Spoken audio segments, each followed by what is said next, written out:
Comment... Hello, Hello! ça va? Désolée. Ça va et toi? Ouais, ça va. Dis donc, on a déjà 31 personnes connectées en 30 Ouais, ça va secondes. vite. Ouais, ouais. Donc, super. Bonsoir, bonsoir tout le monde. Bonsoir. Bon. Ah bah 57. Ouh, ça monte vite. On attend une minute et j'enchaîne. Ouais, bien sûr, avec plaisir. J'espère que 63. tu as Eh passé ben, une dis belle donc. journée en tout cas. Ouais, super. Et la tienne? Très bien, très bien. Parfait. Eh ben, dis donc. On va Génial. peut-être juste dire c'est quoi la thématique peut-être Ouais, en ouais, attendant bah, que les autres nous rejoignent. ouais, c'est ce que j'allais faire, effectivement. Du coup, bonsoir à toutes et peut-être à tous Hello! d'ailleurs. Euh, mais effectivement, du coup, en attendant, il y a déjà 67 personnes, le temps que potentiellement d'autres personnes arrivent. Du coup, alors ce soir, on va faire un live avec Awa. Donc moi, je suis, pour ceux et celles qui ne me connaissent pas, je suis Morgane Dion, je suis une des cofondatrices de Plancash. Plancash qui est un média qui parle d'argent avec un ton féministe et écolo. Et on a aussi une plateforme de formation sur laquelle du coup, on forme essentiellement des femmes, mais aussi quelques hommes. Je crois qu'on est peut-être à 5% d'hommes sur les thématiques d'argent, l'investissement, la négociation salariale, etc. Et on a effectivement aussi une newsletter qui est écrite par Léa, mon associée, à laquelle évidemment je vous recommande toutes et tous de vous abonner. Et du coup, dans ce cadre, on s'est dit que ça serait sympa, parce qu'effectivement, nous, on parle souvent à la fois des moyens, enfin, comment est-ce qu'on investit son argent, mais aussi comment est-ce qu'on gagne plus d'argent. Donc, on parle de salaire. Mais c'est vrai qu'il y a, au-delà de l'argent en tant que tel, qu'on a négocié ou pas et qu'on touche tous les mois, bah, du coup, on reçoit ce petit sésame, la fiche de paye, qui est quand même quelque chose d'un peu obscur pour la plupart des gens, moi y compris. Et donc, on s'est dit que ça serait sympa de faire quelque chose avec Awa, qui du coup gère notamment, mais du coup, je vais te présenter un peu mieux après, mais qui gère notamment la page Instagram Check ta paye, et sur laquelle tu donnes du coup plein de conseils concernant justement, bah, pas seulement la lecture de la fiche de paye, mais un petit peu tout ce qu'il y a autour, un petit peu les grandes règles RH, du SIRH et comment les salariés peuvent faire valoir leurs droits, notamment quand il s'agit de récupérer l'argent qui leur est dû. Voilà. Et du coup, pour te présenter un peu plus en détail, donc Awa, tu as 33 ans, tu m'as confié que tu étais mariée et maman de deux enfants. Tu as 12 ans d'expérience dans la paye et les ressources humaines. Donc, tout ce que tu partages, c'est vraiment basé sur ton expertise forte et une expérience aussi personnelle et professionnelle. Tu as été à la fois gestionnaire de paye, consultant de paye, chef de projet SIRH. Et donc, tu as souvent été amené à côtoyer des salariés dans tous les horizons qui ont été lésés dans leurs droits, faute de comprendre ce fameux sésame, ce petit bout de papier un peu obscur qu'est la fiche de paye.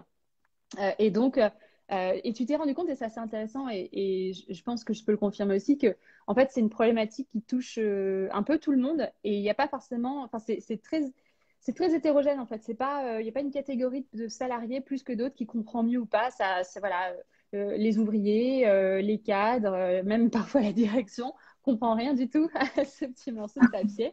Et donc, c'est pour ça que tu as créé du coup ce compte Chèque Ta Paye pour inciter tout le monde à mettre le nez dans ce bulletin de paye et à se poser les bonnes questions et du coup à accéder aussi à ses droits et ça de manière ludique et accessible. Et si je ne me trompe pas, depuis très récemment, ce mois-ci, je crois, tu as créé aussi du coup ta société, Check Ta Paye. Et donc, tu accompagnes aussi des salariés, c'est bien ça, dans justement cet audit du bulletin de paye à l'entrée, à la sortie, dans l'entreprise, etc. Je crois que j'étais pas trop mal non, sur la présentation. Tout bon, C'est bon? c'est exactement ça. Super. Ok. Pour toutes les personnes qui nous ont rejointes, n'hésitez pas à poser vos questions dans le chat. Alors, je les prendrai peut-être pas tout de suite, je vais essayer de les prendre au fur et à mesure. Je passerai en revue le chat de temps en temps pour voir si vous avez des questions. Et voilà, et on essaye de faire quelque chose de participatif. Et c'est essentiellement toi, Awa, qui va du coup nous partager ton expertise. Ça Je ne marche. sais pas si vous qui êtes en ligne avec nous, est-ce que vous avez sorti une fiche de paye à côté de vous pour pouvoir potentiellement regarder sur la fiche de paye, pour pouvoir relier ce que Awa va vous dire à justement le papier que vous recevez normalement toutes les fins de mois. Alors, j'embraye directement. Du coup, effectivement, je disais, ce bulletin de paye, je pense qu'on est nombreuses et nombreux, lorsqu'on le reçoit, à se dire, oh là là, mais je comprends rien, il y a des chiffres dans tous les sens, il y a enfin des mentions, je sais pas trop ce que ça veut dire, il y a des choses, je sais que c'était dans mon contrat, d'autres je vois pas d'où ça sort, il y a des différences entre bon bah le brut, le net imposable, enfin bon bref, il y en a dans tous les sens. Et d'ailleurs, on confirmait tout à l'heure les chiffres ensemble, mais selon une étude de l'IFOP, il y a 33% des salariés qui ont déjà constaté une erreur sur leur fiche de paye. Et tu me confiais que 7 entreprises sur 10 qui ont été auditées par l'URSSAF ont eu en fait une régularisation pour cause d'erreurs sur les bulletins de paye. Donc c'est quand même assez récurrent. Alors ça ne veut pas forcément dire que les employeurs font les erreurs volontaires. Il y a tellement de choses à gérer, les heures supplémentaires, les congés payés, les primes, etc. Et que donc du coup parfois les données peuvent aussi changer d'un mois à l'autre ou d'un trimestre à l'autre. Et donc, bah, du coup, ça peut malheureusement créer des erreurs, des choses qui sont oubliées, etc.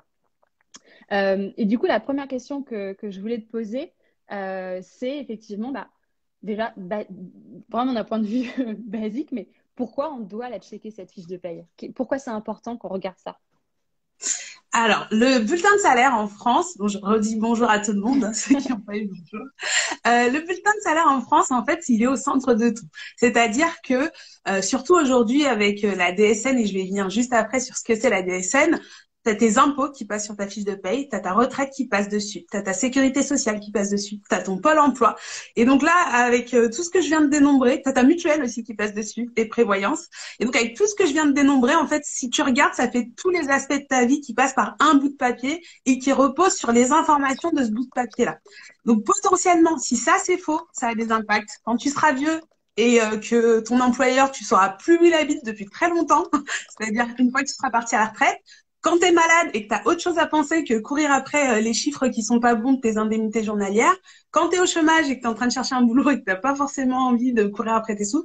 Donc en fait, les conséquences d'une erreur de paye, souvent, elles ne se voient pas tout de suite, elles se voient dans les moments que j'appelle les moments de vulnérabilité. Donc c'est pour ça que c'est super important quand tout va bien, quand il n'y a pas de raison de s'inquiéter, d'être un peu plus vigilant sur sa fiche de paye pour éviter justement que quand j'ai autre chose à penser et que j'ai besoin de concentrer mon énergie là-dessus, à ce moment-là, j'ai les bonnes informations qui sortent et je ne sois pas lésée à ces moments-là. Parce que c'est encore plus compliqué de faire régulariser avec du temps de retard.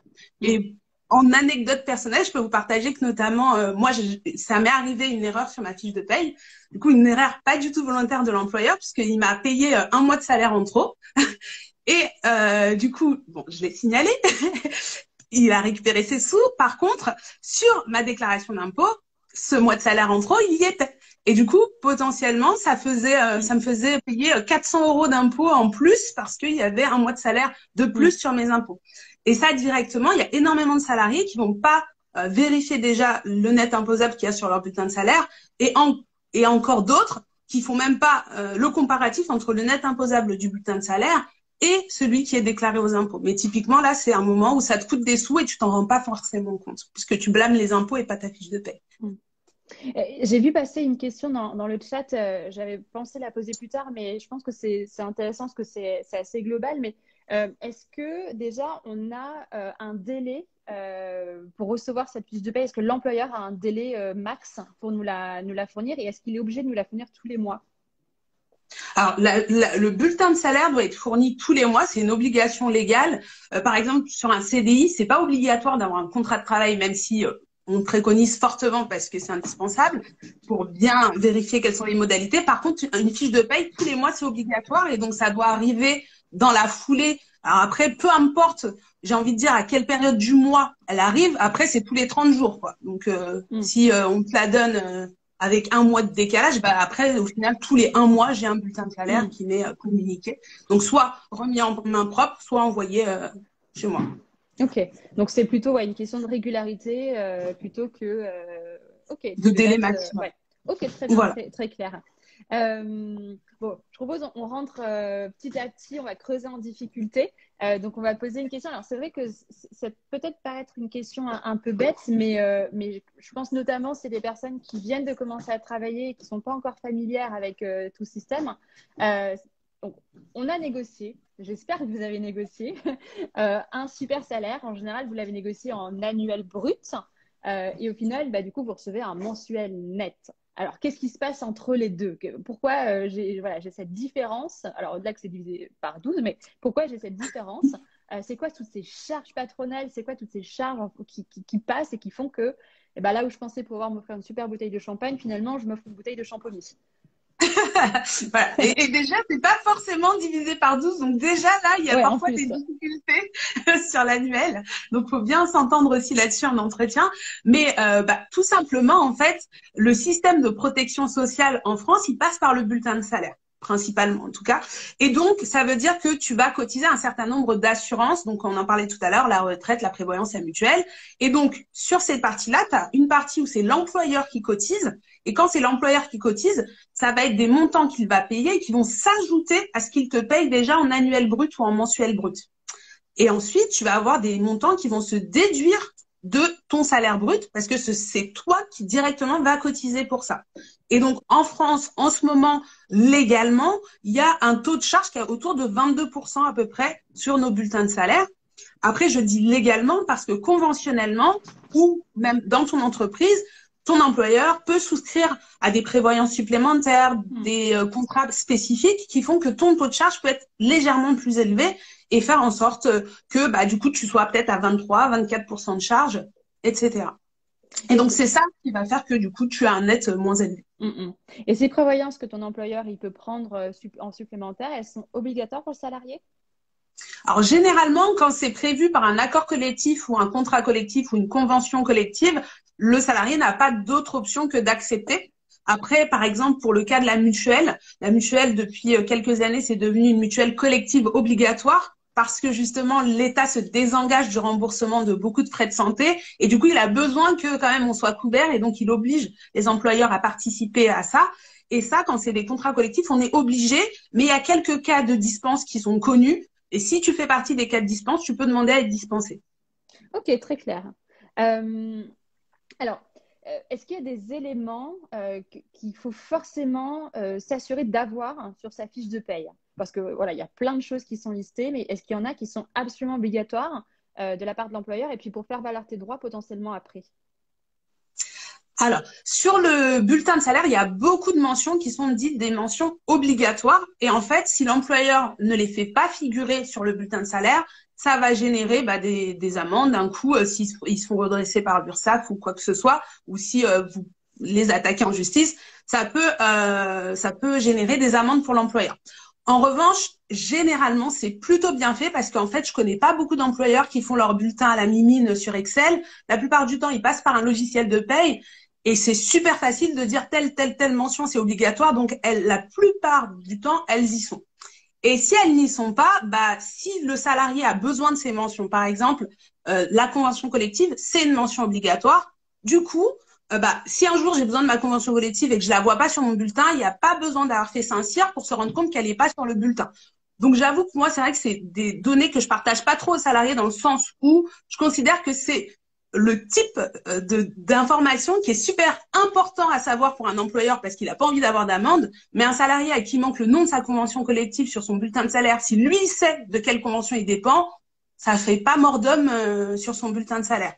Mais c'est des informations qui généralement sont utiles. Et en tout cas, si c'est des informations qui me dérangent, par exemple, sur les congés payés, quand tu prends des congés payés, l'employeur, il a obligation de marquer les dates de tes congés payés pour que toi, tu puisses contrôler que c'est bien les dates que toi, tu as prises.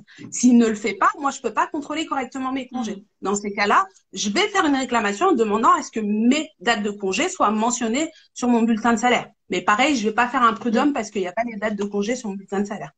Oui, bon, peut-être première étape, effectivement, c'est d'abord d'aller en parler du coup à son ou sa référente RH ou SIRH. Exactement.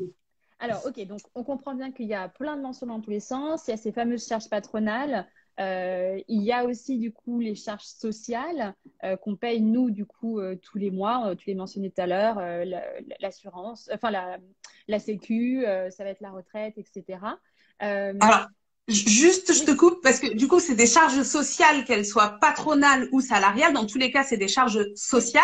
Par contre, il y a une partie qui est salariale et une Ouais, partie qui est oui, patronale. c'est effectivement ce que je dis. En plus de ce fameux passage brut-net, tu retrouves d'autres charges salariales qui sont listées sur sur ta fiche. C'est les mêmes. Non, en fait, c'est les charges salariales qui font passer ton Ok, brut au net. parfait. Ok, très clair comme ça. Alors, du coup, quand on regarde sa fiche de paye, qu'on voit toutes ces charges, etc., quels sont les éléments auxquels il faut faire le plus attention? Quels sont les éléments sur lesquels finalement il y a le plus de marge d'erreur de la part de l'employeur et auxquels vous prêtez une attention particulière? Et est-ce qu'il faut les checker tous les mois? Enfin, D'accord. ou en tout cas à Alors, chaque fois que tu reçois ta fiche de paye. ça marche. Alors moi, si on me demande qu'est-ce qu'il faut checker, moi, je dirais tout. Donc, faut pas me demander à moi. Non, je plaisante. Mais en fait, faut retenir quand même qu'un bulletin de salaire, c'est censé être le miroir de ta vie. C'est censé être le reflet de la réalité que tu vis et de ta relation avec l'employeur. Donc, par exemple, il va être structuré en plusieurs parties. Tu as l'entête de ton bulletin de salaire. Tu vas ensuite avoir le corps. Donc, à l'intérieur, tu vas avoir les éléments bruts que tu as négociés, donc ton salaire de base, éventuellement Mm. des primes, etc. Ensuite, tu as toute la partie qui fait peur à tout le monde, toutes les lignes de cotisation, les charges, etc. Et ensuite, tu vas avoir les éléments nets qu'on aime bien regarder souvent parce que ceux-là, ils sont plus faciles à comprendre. Et D'ailleurs, du coup, je te coupe deux secondes, mais du coup, si vous avez sous la main, à portée de main, pas très loin, une fiche de paye, enfin un bulletin de salaire, attrapez-le comme ça, vous pourrez bien suivre, enfin, vous vous rendrez bien compte de tout ce qu'Awa est en train d'expliquer, autre que via les écrans, la vie live, ça sera peut-être plus simple pour vous de suivre comme ça. ça marche. Voilà, donc du coup, tu as ces parties-là. Et en fait, il faut que tu te dises systématiquement, ça doit être le reflet de ma vie. Donc, dans la partie du haut, qui est l'entête de ton bulletin de salaire, c'est tout ce qui est identification. L'identification de ton employeur, ton identification à toi. Et ça, en général, ça change pas tous les 4 matins. Je m'appelle toujours pareil, sauf si des fois on se marie, on prend le nom de quelqu'un d'autre ou des choses comme ça. Mais parfois, notamment, il y a le numéro de sécu et on a des jeunes salariés qui sont sur le numéro de sécu de papa-maman qui vont le donner et qui vont pas le changer. Et ça, c'est pas bon parce que du coup, ce numéro de sécu, il sert à t'identifier quand on envoie les infos à la retraite, quand on les envoie à la sécu et ainsi de suite. Donc, s'il est pas bon, Mm. t'imagines les conséquences qu'il y a derrière. Autrement, pareil, sur la classification, souvent on bosse bien, on nous donne de plus en plus de responsabilités, etc. Par contre, notre classification, elle reste junior plus, alors qu'on est directrice. Il y a un problème. Donc là aussi, faut penser à se dire, à un moment donné, j'évolue ma classification aussi, il faut qu'elle évolue. Après, on descend au niveau du brut. Là, on va vraiment parler des chiffres. Et le brut, c'est tout ce qu'on doit. Qu'est-ce qu'on doit me payer? Et dans tout ce qu'on doit me payer, bah, je vais regarder, est-ce que mon salaire, il correspond bien à ce que j'ai négocié au contrat? Ou est-ce que ça correspond bien si j'ai fait un entretien annuel et que j'ai revalorisé mon salaire à ce qui m'a été payé? Est-ce que les dates de mes congés, elles correspondent? Ça va être des vérifications, on va dire, une fois quand j'ai un événement particulier ou au début quand je viens d'arriver ou qu'il y a Mm. une négociation particulière.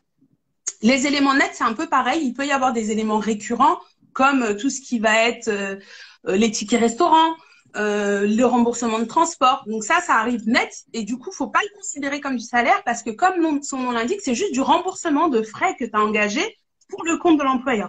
Faut savoir qu'en paye, le net, ça n'existe pas vraiment. Sinon, ça s'appelle du travail au black, en fait. On paye des cotisations sur tout ce qui est considéré comme du salaire. Donc, c'est dans le haut du bulletin que tu vas le retrouver. Et les cotisations, bah, c'est aussi tout ce que tu payes pour mettre de côté pour tes vieux jours ou les coups durs. Et ça, bah, généralement, ça n'a pas trop de raison de changer. Et donc, moi, je conseille de faire surtout un comparatif d'un mois à l'autre. Mm. Et si on a quelque chose qui est vraiment anormal, bah, Mm, là, mm. on revient et on pose la question au service paye, tout simplement.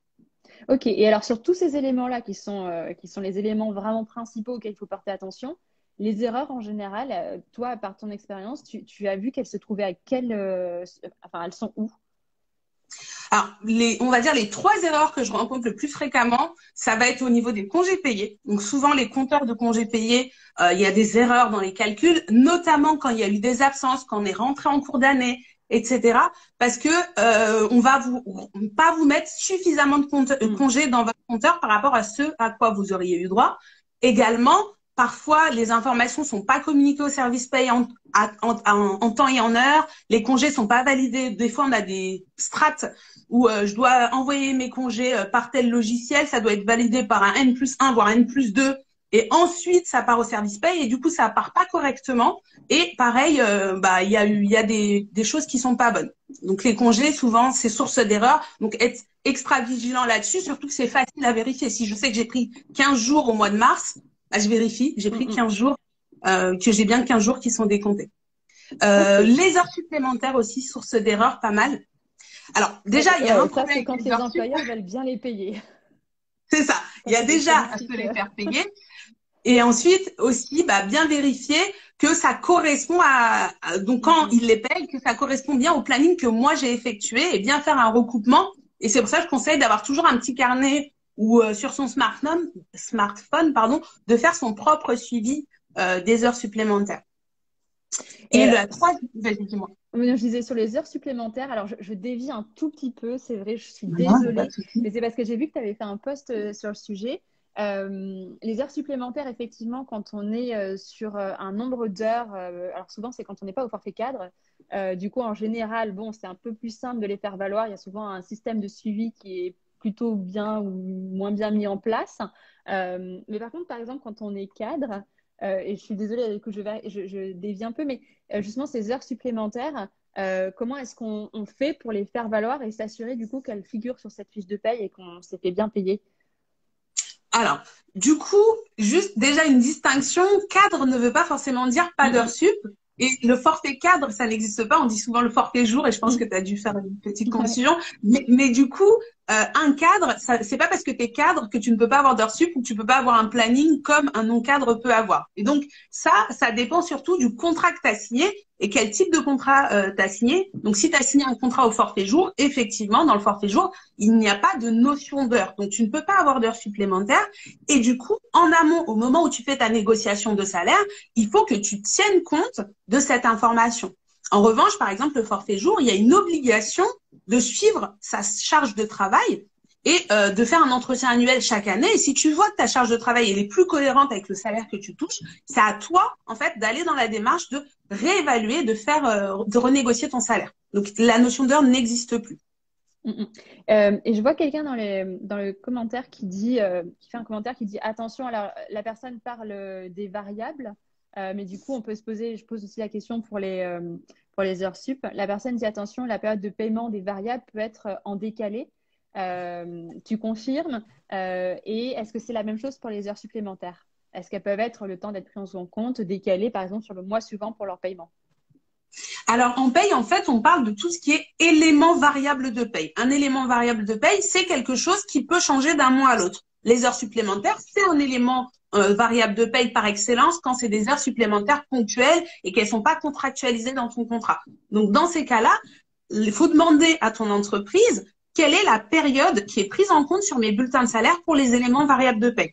Et dans ces cas-là, souvent, tu as des fois la chance sur les beaux bulletins d'avoir un petit calendrier avec les dates des éléments variables de paye. Et du coup, parfois, il peut y avoir un mois entier de décalage. Ça veut dire que sur mon bulletin du mois de mars, on va tenir compte des éléments variables du mois de février. Donc, si j'ai été absente en février, on ne me les déduira que sur le mois de mars. D'accord? Et si j'étais absente en mars, ça ne sera pas déduit sur ma paye de mars. Je ne verrai pas de déduction et ce sera déduit que sur ma paye du mois d'avril. Donc, ne pas connaître cette date, c'est compliqué de contrôler son bulletin si on ne connaît pas ces périodes.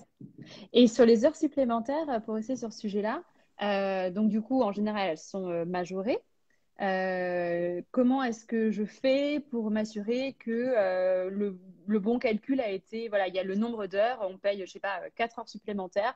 Comment je fais pour m'assurer qu'il y a eu le bon calcul pour le bon chiffre avec la majoration? Alors, les heures supplémentaires, on va partir du calcul légal parce que c'est celui qui s'applique par défaut à tout le monde. Tu vas avoir les 8 premières heures qui dépassent 35 heures. Parce que 35 heures, c'est la durée légale de travail en France pour tout le monde, quel que soit le nombre d'heures pour lesquelles tu as signé. Chaque heure que tu vas faire au-delà de 35 heures va être majorée à 25%. Et du coup, ça, c'est valable pour les 8 premières heures. Ensuite, les 5 heures suivantes, parce que tu n'es pas censé faire plus d'heures après, eh bien, il y a aussi des conventions internationales du droit du travail quand même. C'est nationales et internationales. C'est ça. Et du coup, les 5 heures suivantes, elles seront majorées de 50%. Faut savoir que les heures supplémentaires, ça se calcule uniquement à la semaine, en semaine complète, du lundi au vendredi, donc ou du lundi au dimanche. C'est une semaine complète. C'est-à-dire que c'est pas parce que d'habitude, le lundi, je fais 9h, 17h et que lundi, je reste 3 heures plus tard que je peux directement me dire, j'ai fait 3 heures sup. Non, on le saura à la fin de la semaine. Donc, il faut que ensuite, mardi, mercredi, jeudi, vendredi, tu passes suffisamment d'heures pour qu'à la fin de la semaine, tu aies fait plus de 35 heures. Et si tu as fait plus de 35 heures, les heures qui dépassent permettront de te payer des heures supplémentaires. Et ça, des fois, c'est pas compris et ça génère des frustrations. Parce qu'on dit, oh, tu viens bosser samedi, ce sera payé en heures sup.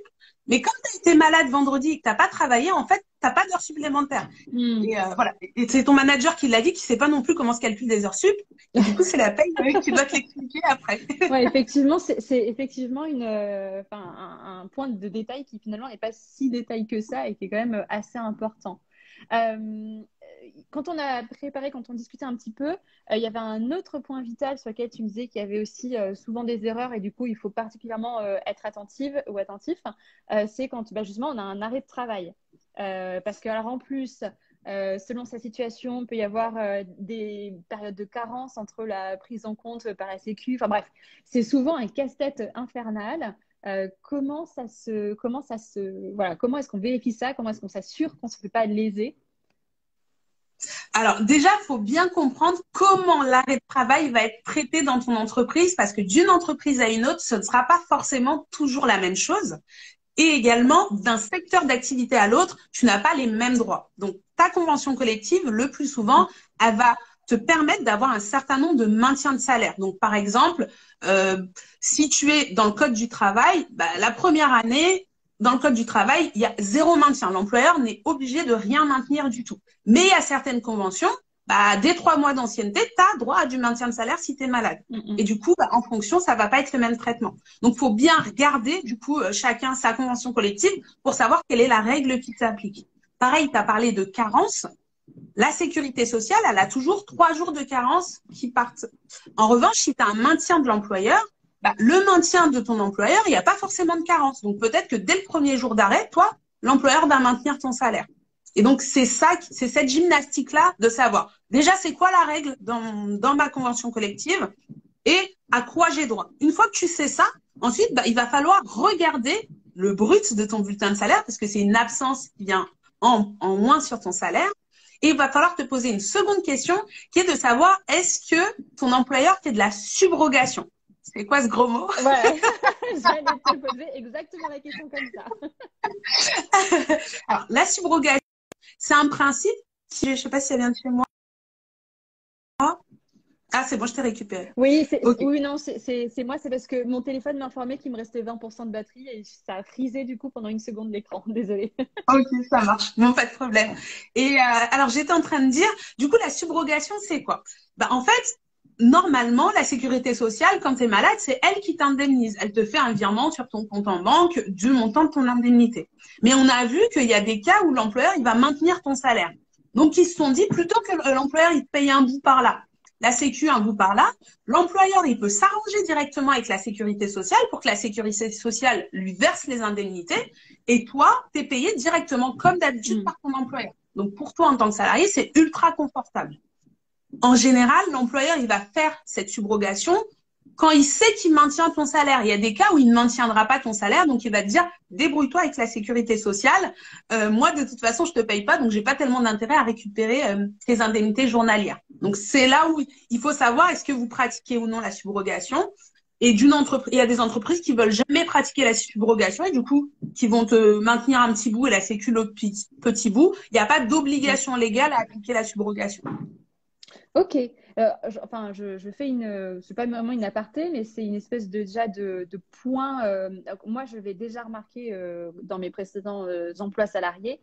C'est hyper important quand vous êtes salarié de bien savoir de quelle convention collective vous dépendez et d'aller la parcourir aussi parce qu'il y a parfois des modifications, donc il faut savoir à quoi s'en tenir. Et d'un point de vue droit du travail, que ce soit là sur la fiche de paye ou plein d'autres choses. en fait, ça va déjà vous apporter énormément de réponses. Ça va vous permettre de vraiment faire valoir beaucoup de choses.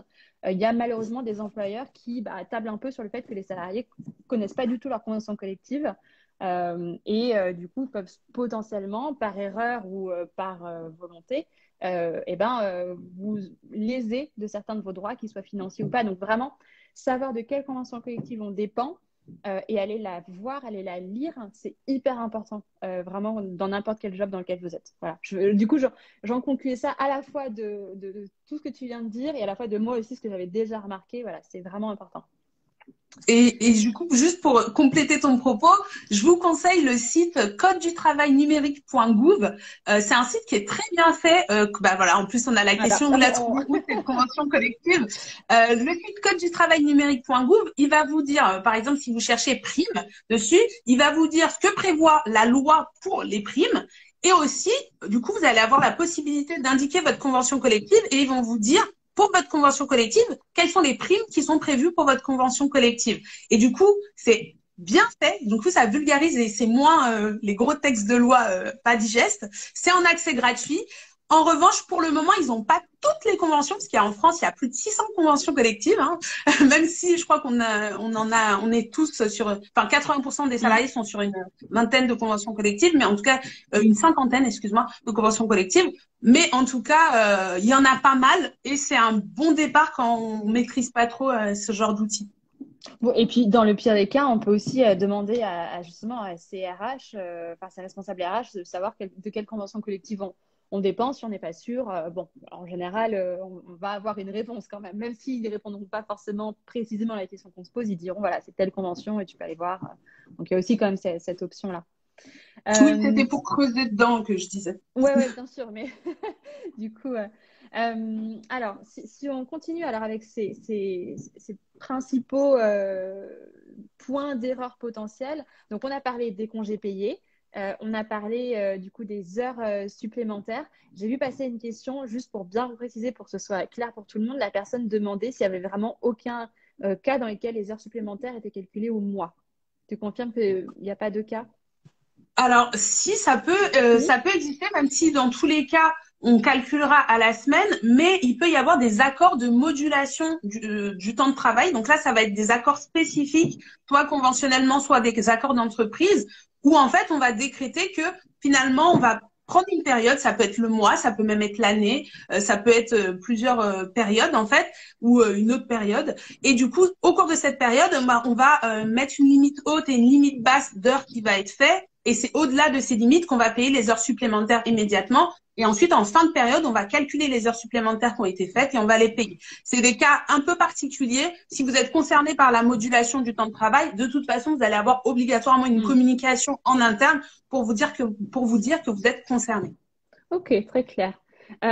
Si on parlait de la convention qui, je crois, tu me détrompes si je dis une bêtise, mais qui est aussi mentionnée sur le bulletin de paye, Oui. il y a aussi des codes paye qui sont mentionnés sur le document. À quoi ça correspond? Comment est-ce qu'on peut les comprendre, ces différents codes de paye? Alors ça, c'est une question, j'avoue que je comprends pas trop c'est quoi la question. Il n'y a pas forcément de code de paye sur le bulletin de salaire. Après, effectivement, il y a des sigles et je sais pas si c'est par rapport à ça qu'on parle. Ouais. Voilà. Je pense que c'est effectivement une question qu'on avait eue et je pense qu'effectivement, c'est les sigles, les différents sigles qu'il peut y avoir, hein. Comment est-ce qu'on les comprend, ces différents sigles? Ben alors pour en avoir la signification de base, Google est ton ami, tu tapes CSG-CRDS et il va te dire que ça veut dire contribution à la réduction de la dette sociale et ainsi de suite. Et du coup, en fait, comme c'est des noms à la rallonge, ben on les raccourcit pour que ça rentre dans le bulletin de paye, mais ça a pas de signification particulière. Voilà, donc pas de crainte particulière à avoir. Si on voit ces petits codes, ces petits sigles qui sont éparpillés, c'est pas des choses pour nous entourlouper. On trouve facilement les significations. Mais c'est parfait. Non, c'est juste pour que ça rentre sur un bulletin. Très bien. Est-ce que c'est possible que mon net imposable soit différent de mon salaire net sur ma fiche de paye? Ah, c'est possible et c'est même normal. Voilà. Donc, du coup, ma deuxième question subsidiaire, c'est et si c'est possible, comment ça se fait? Alors, comment ça se fait?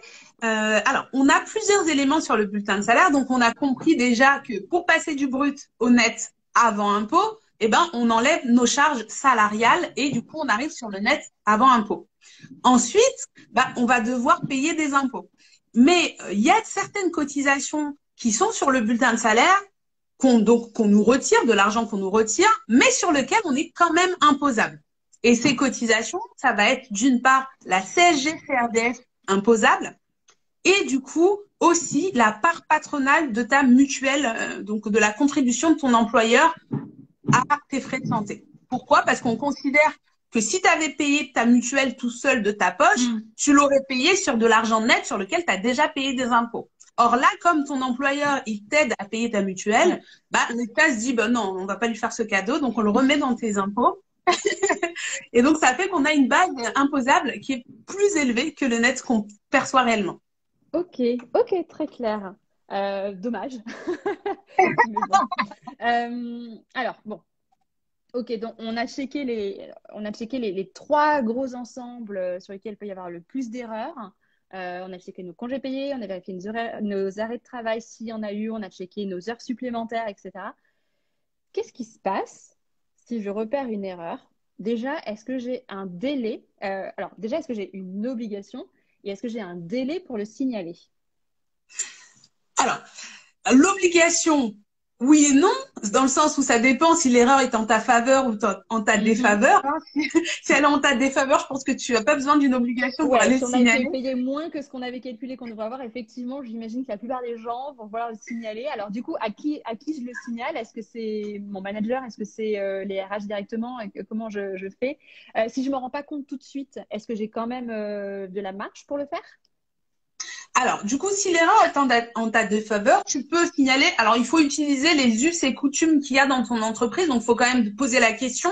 Dans certaines entreprises, on peut aller directement envoyer un mail ou communiquer avec le service paye. Dans d'autres, il faut passer par son manager. On respecte la voie normale pour communiquer avec les RH. Et du coup, moi, je préconise de toujours passer à l'écrit parce que déjà d'une, ça date le moment où j'ai fait ma réclamation. Et en plus, bah, t'es plus sûr d'avoir une réponse à un mail en disant j'ai pas eu de réponse à mon mail il y a une semaine plutôt qu'en disant j'ai appelé il y a une semaine, oh ben on s'en souvient pas. Voilà. Donc voilà, passer par l'écrit, envoyer un petit mail, toujours dans une posture où on ne comprend pas ce qui se passe et on aimerait avoir des explications plutôt qu'à d'avoir un ton super accusateur en disant vous vous êtes trompé. Comme ça, bah, si c'est nous qui nous sommes trompés, bah, on nous fournit une explication et puis on repart. Et si ce sont eux qui se sont trompés, bah, ils vont dire oui, on s'est trompé, effectivement, c'est normal que vous compreniez pas. Voilà. Ok, est-ce qu'on doit apporter, il y a quelqu'un qui dit, alors je ne sais pas si c'est une question ou c'est un commentaire, qui dit juste preuve. Du coup, est-ce qu'on doit apporter des éléments de preuve avec notre demande? Est-ce que c'est nous on alerte et puis c'est à eux de se débrouiller ensuite pour retrouver les différents éléments qui vont justifier? Alors, le problème de dire juste, parce que souvent, quand les salariés alertent le service paye, c'est quand ils se rendent compte qu'il manque quelque chose sur leur virement.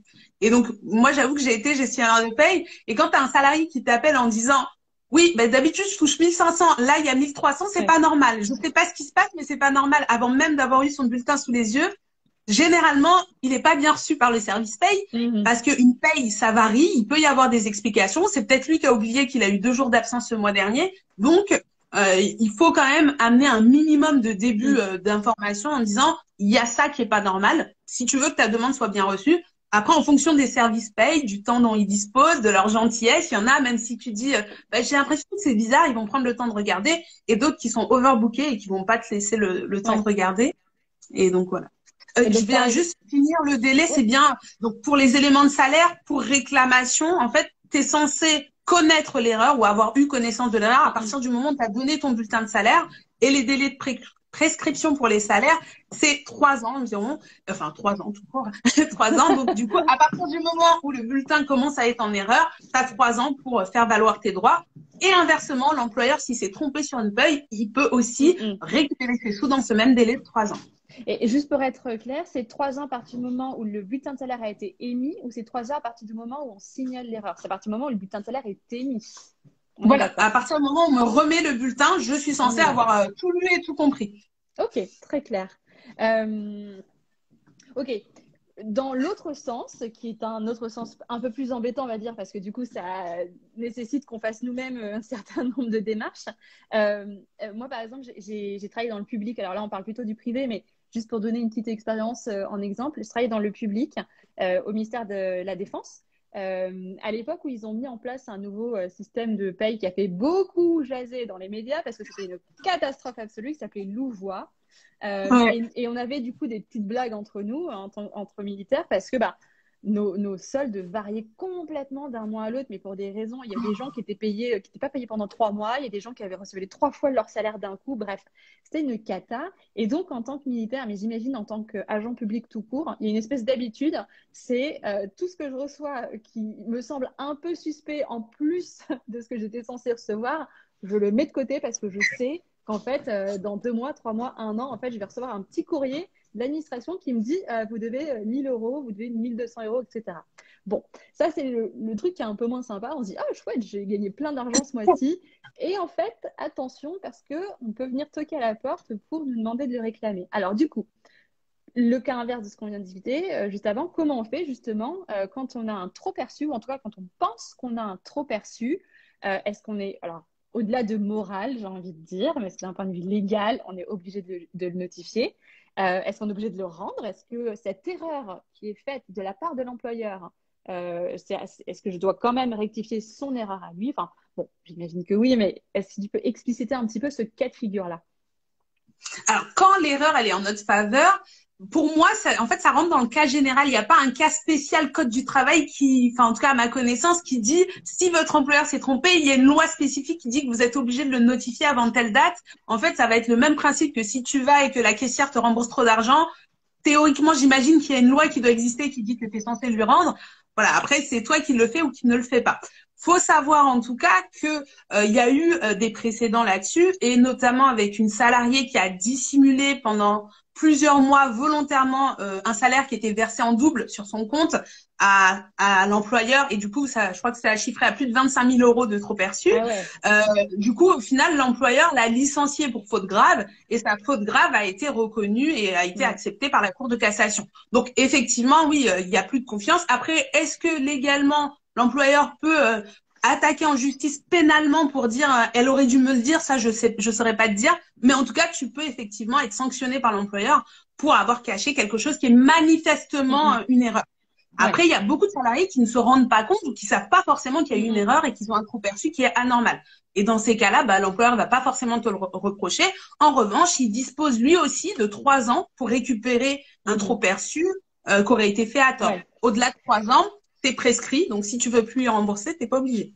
Ouais, alors en sachant que effectivement le cas que tu décrivais où la personne était payée en double tous les mois, bon, normalement tu le vois que tu es payé en double tous Oui, les mois, effectivement, donc on peut de manière justifiée mettre en doute ta morale. sa bonne volonté. Par contre, effectivement, si un mois tu es payé, je sais pas, 30 euros de plus, et puis un mois suivant 70 de plus, etc.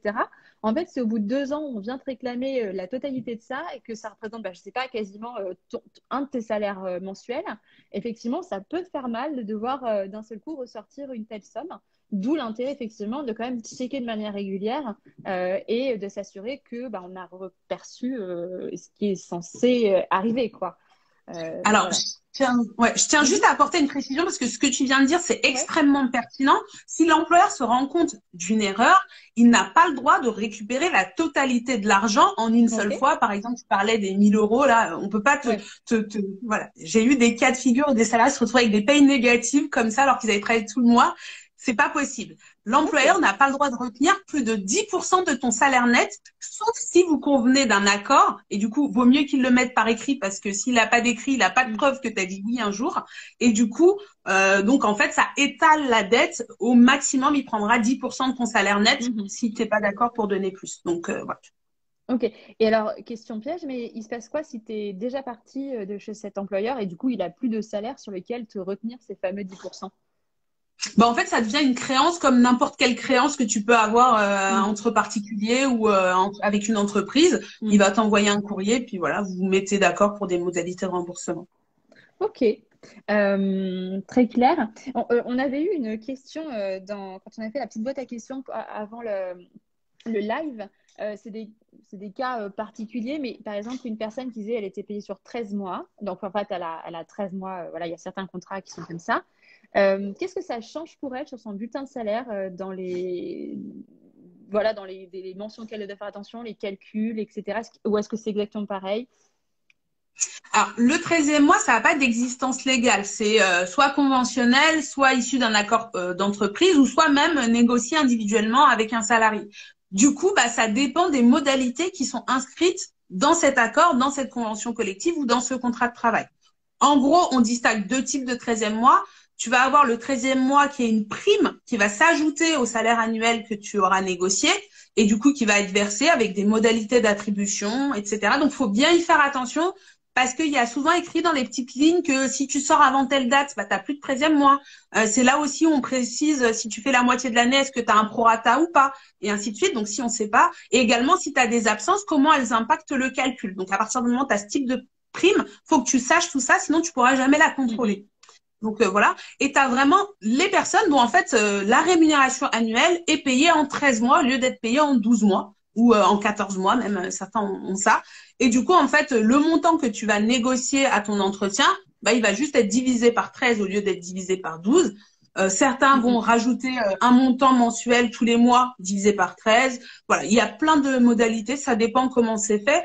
Le tout, en fait, c'est pour ça que moi, je conseille quand vous négociez votre salaire en entretien d'embauche, de toujours donner vos prétentions salariales en précisant sur 12 mois. Parce que ça arrive très souvent que vous dites, je veux 50K et que vous pensez 50K sur 12 mois et que l'entreprise en comprenne, oui, mais nous, on paye sur 13 mois. Du coup, elle paye 50K sur 13 mois. Et c'est pas forcément ce que vous aviez en tête.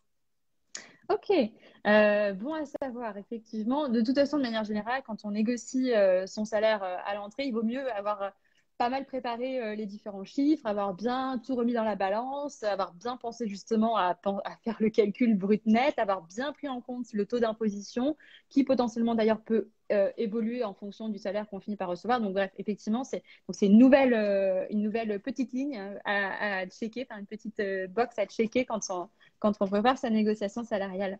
Il y a Laura dans le chat qui dit que son employeur ne remplit jamais la colonne de droite avec le nombre d'heures effectuées. Elle demande si c'est normal. Bah normalement non. Après ça dépend quel type de contrat elle a. Si c'est un forfait jour, il y aura jamais d'heures effectuées. Si elle est un contrat qui est en horaire mensualisé, il devrait y avoir le nombre d'heures effectuées. Alors après, j'avoue que je ne sais pas si c'est une mention absolument obligatoire. Faudrait que je regarde. Mais du coup, effectivement, faudrait qu'elle y soit. C'est plus pratique pour faire le suivi des heures. Ok. Bah, Laura, je ne sais pas si ça répond. Enfin, j'espère que ça répond du coup. Elle dit qu'elle est en CDI, mais ça ne nous dit pas si tu es en forfait jour ou si tu es. Bon, en tout cas, Laura, j'espère que ça répond à ta question. Et puis bon, dans le pire, tu pourras toujours Me aller voir contacter en sur DM. son petit compte, son compte Insta et voir avec elle directement.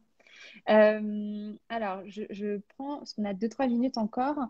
Swazik, alors Swazik, attends, je lis ta question. Sur sa fiche de salaire, il y a en cas de congé une ligne retenue CP et ensuite une ligne paiement CP. Est-il normal que le montant du paiement soit plus élevé que la retenue?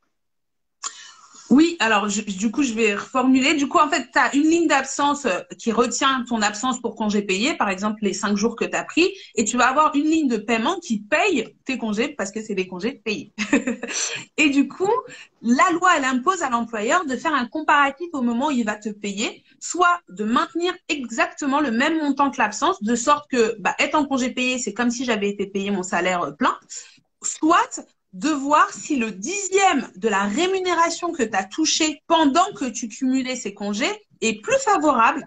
Et dans ces cas-là, il va appliquer le dixième de congé payé. On appelle ça le dixième de congé payé. Et donc, si le montant est plus élevé, ça veut dire que dans ton cas, le dixième était plus favorable. Et d'une année sur l'autre, le dixième n'est pas toujours plus favorable. Donc, des fois, je sais qu'on se compare entre salariés d'un salarié à un autre, ce qui s'est passé dans l'année pour l'un et pour l'autre, ce sera pas le même dixième, mais j'ai un post sur mon compte qui permet de vérifier le calcul de son dixième CP si vous voulez refaire le calcul et vérifier s'il n'y a pas d'erreur. Ok, bah, de toute façon, de manière générale, moi, je suggère que vous alliez voir un petit peu les posts que fait AWA, effectivement, pour aller plus en détail sur certains sujets précis. Il y a une question, alors, c'est pas la fiche de paye pur et dur, mais enfin, c'est quand même une forme de fiche de paye un petit peu différente. C'est le solde de tout compte qu'on reçoit donc quand on quitte une entreprise. La question, c'est est-ce qu'on peut refuser? Alors, je crois de toute façon que tu peux refuser un solde de compte si tu n'es pas d'accord sur le calcul. Enfin, après, du coup, il va quand même falloir, si tu veux toucher ton argent, à un moment donné, trouver un compromis. Mais la question, c'est est-ce qu'on peut refuser un solde de tout compte si toutes les heures effectuées et non payées n'y figurent pas? Ok. Alors, je réponds juste à Swazik parce qu'elle demandait plus favorable Ah, pour le salarié ou l'employeur. C'est pour le salarié, bien sûr. Si c'est plus favorable pour le salarié, on applique le montant le plus favorable pour le salarié. ouais, Pour le désolée, solde, Swazik, j'avais pas vu la deuxième question. En fait, j'étais restée sur la question sur le solde de tout compte pour pas la perdre. Et désolée, j'avais pas vu cette sous-question. pas de problème. Alors, du coup, pour le solde de tout compte, je me souviens plus de la question. Je suis Ah, désolée. t'inquiète. En gros, la question, c'est est-ce qu'on peut refuser le solde de tout compte si toutes les heures qui ont été effectuées, mais qui n'ont pas encore été payées, n'y figurent pas? Ah oui, et ça c'est c'est ma question phare en plus. Moi, je préconise de ne pas signer le reçu pour Mm. solde de tout compte, mais jamais qu'on soit d'accord, qu'on soit content du Ok. solde de tout compte. Voilà, le reçu pour solde de tout compte, c'est un document qui te donne tous les montants. En fait, c'est un récapitulatif des montants qu'il y a sur le bulletin de solde de tout compte. C'est pas un document qui est en train de dire oui, je suis d'accord avec les sommes que j'ai perçues et que j'en suis très content. Ça veut juste dire que on te reliste les sommes. Le problème de la signature de ce reçu, c'est quand tu vas le signer, au lieu d'avoir 3 ans pour les salaires, les éléments de salaire, etc., s'il y a une erreur, tu passes ton délai de réclamation à 6 mois, juste en apposant ta signature sur ce document. Mm. Donc en fait, il n'y a absolument aucun intérêt pour le salarié à signer ce document, si ce n'est réduire les délais pendant lesquels il peut réclamer. Mm. Ensuite, pour le solde de tout compte, c'est pas parce que tu prends l'argent qu'on t'a viré et que tu acceptes l'argent qu'on t'a donné que ça veut dire que tu ne peux pas faire de réclamation. Donc, ton solde de tout compte, en général, tu l'attends depuis je sais pas combien de jours. Encaisse les sous, même si la somme n'est pas bonne. Par contre, fais bien une réclamation en précisant les éléments qui sont pas bons, le manque à gagner qu'il y a dessus, et tu demandes à Mm. l'employeur de faire un bulletin complémentaire de régularisation pour qu'il te régularise les sommes attendu. Et même si tu encaisses les sous, ça ne veut pas dire que tu peux pas réclamer derrière. Alors, moi, j'ai une question subsidiaire parce que j'ai déjà vécu ça dans au moins un ancien salariat d'employeurs qui, si tu signes pas le solde de tout compte, eh bien, refusent de te donner tes documents Pôle emploi qui, du coup, te permettent ensuite, etc. Est-ce qu'ils ont le droit de faire ça? Alors, ils n'ont pas du tout le droit de faire ça, c'est complètement Mm. illégal, c'est une obligation légale pour l'employeur de donner le reçu pour solde de tout compte en même temps que les autres documents de sortie. En revanche, bah, j'ai une petite astuce si vous voulez pas vous friter avec un employeur qui veut rien comprendre parce que nos documents, on sait qu'on en a besoin. Vous pouvez signer le reçu pour solde de tout compte en apposant la mention sous toute réserve de mes droits passés, présents, futurs. Et du coup, en apposant cette mention, c'est comme si vous n'aviez pas signé le reçu pour solde de tout compte. Et du coup, vous avez quand même vos délais de prescription qui sont intacts. Et donc ça, c'est l'astuce pour éviter de se friter avec l'employeur. Mais si vraiment vous n'avez pas envie de le signer et que vous n'avez pas envie de vous soumettre à cette petite mascarade pour lui faire plaisir et que vous avez le temps, vous pouvez aussi saisir en référé les prud'hommes et en un mois, vous pouvez avoir une obligation pour l'employeur de vous fournir les documents de sortie aussi. Ok. Effectivement, c'est pas toujours évident quand on est dans la posture où on a besoin des documents pour pouvoir s'inscrire à Pôle emploi, pour faire, parce que du coup, il y a aussi des périodes de carence pour s'assurer que, voilà. Exactement. Donc, parfois, on est un peu dans une situation, eh bien, où finalement, l'employeur a un peu la main sur nous, entre guillemets. Et donc, c'est une très bonne astuce. Merci beaucoup. J'espère que tout le monde l'a noté. Bon, de toute façon, vous pourrez toujours retrouver dans le live. On arrive en fin de course. Du coup, j'ai une dernière question. Euh, on fait quoi maintenant? C'est-à-dire la suite, là, on a passé, alors 1 heure, c'est peut-être pas non plus assez pour rentrer vraiment dans tout le détail et puis de faire du cas particulier aussi parce que bah, chaque situation va être différente en fonction, bah, on revient dessus, mais la convention collective, le type de contrat, etc. Donc, comment je fais si demain, je me dis, OK, voilà, j'ai bien écouté Awa ce soir, j'ai ma fiche de paye, mais je suis quand même pas certaine, etc. Je me tourne vers qui? Je fais comment? Est-ce que voilà, est-ce que mon RH suffit ou est-ce qu'il y a d'autres services, d'autres outils que je peux utiliser? Je suis désolée. Avant de répondre à ta question, je réponds à une dernière question parce qu'on m'a demandé si du coup, est-ce que la mention est reconnue Ah oui, en sur JP? toi. J'imagine que c'est le côté judiciaire. En tout cas, pour moi, elle est reconnue d'après mes recherches et les nombreuses recherches. Il y a beaucoup d'avocats aussi qui le préconisent. Elle est reconnue, mais il y en a qui estiment qu'elle n'est pas reconnue. J'ai une deuxième astuce à vous donner si vous avez déjà signé votre solde de tout compte sans faire de réserve. Et voilà pourquoi ça sert à rien pour un employeur de vous obliger, c'est qu'en fait, vous avez la possibilité, même après signature, d'envoyer un courrier recommandé avec accusé de réception à votre employeur en disant que vous dénoncez votre signature et que du coup, c'est comme si vous n'aviez pas signé, du coup, dans le délai des 6 mois qui suivent la réception de ce reçu pour solde de tout compte. Donc, dans le délai de 6 mois, vous renvoyez un courrier en disant je dénonce ma signature, ça revient au même que si j'avais pas signé, je récupère mon délai de 3 ans. Donc ça aussi, c'est une Ok, autre donc astuce à ouais, utiliser. bah, c'est même une très bonne astuce. Du coup, regardez, on a bien fait d'aborder la question du solde de tout compte. Et donc, du coup, cette fameuse dernière question, je fais quoi maintenant? Je fais comment? Quels services? Quels outils? Alors, je vois quelqu'un dans le chat qui dit, je vais vers Check Ta Pay. Évidemment. Alors j'avoue que cette question c'est toujours un peu une colle qu'on me la pose parce que effectivement il y a des services de l'État, notamment le service de renseignement en droit du travail vers lequel je redirige énormément d'abonnés quand ils me posent certaines questions et vu que je peux pas répondre à tout le monde, c'est un service de l'État qui est gratuit, qui vous accompagne et qui peut vous répondre à des questions précises sur votre condition, sur vos conditions de travail ou sur votre bulletin de paye. En revanche, ils vont pas analyser votre bulletin de salaire pour vous. Ils font pas du cas par cas individuel, mais ils peuvent alerter l'inspection du travail et les faire intervenir si vous déclarez des problèmes dans l'entreprise. Mais leur mission, elle est plus collective qu'individuelle. C'est-à-dire qu'ils s'occupent pas de juste un salarié, c'est plutôt s'il y a plusieurs salariés dans Mhm. l'entreprise qui signalent des choses, là, ils interviennent et ils vont vous accompagner. On peut aussi se tourner vers les délégués syndicaux. Donc, même si dans votre entreprise directement, vous n'avez pas de délégué syndical, vous savez que vous avez forcément un délégué syndical et justement, la DRITS de votre lieu de travail va vous donner la liste des délégués syndicaux que vous pouvez contacter et qui peuvent vous aider à vous défendre. Pardon, mais la qui va nous donner la liste? La DRITS, en fait, c'est l'ancien nom de la directe. Alors, je ne D'accord. sais pas ce que ça veut dire. Voilà, c'est le nouveau nom de l'ancienne directe. Quoi. Je sais Très pas, bien. les cibles là, j'avoue que je sais pas. Direction régionale, je sais pas. Ok. Voilà. Et Donc, toi? Oui, oui, vas-y, vas-y. oui, voilà. Et du coup, après, sinon, on peut aussi, pour vraiment une analyse du bulletin de salaire, se rapprocher soit d'un comptable, un expert comptable ou un gestionnaire de...